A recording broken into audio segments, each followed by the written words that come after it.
Video I will show you how to connect your laptop with router through Ethernet cable. So firstly you need to find out slot in your computer CPU or in your laptop. You will see this symbol.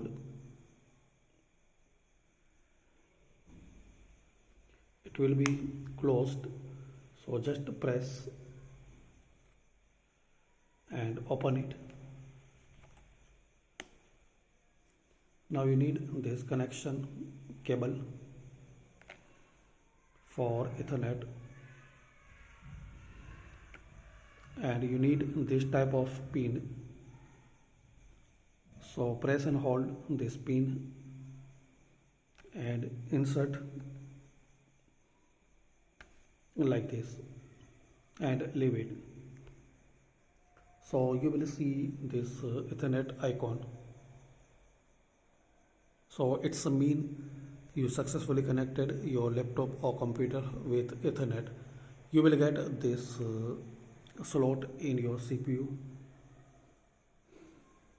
So you need to find out this slot, and you need to find out and get this type of cable to connect your laptop with router.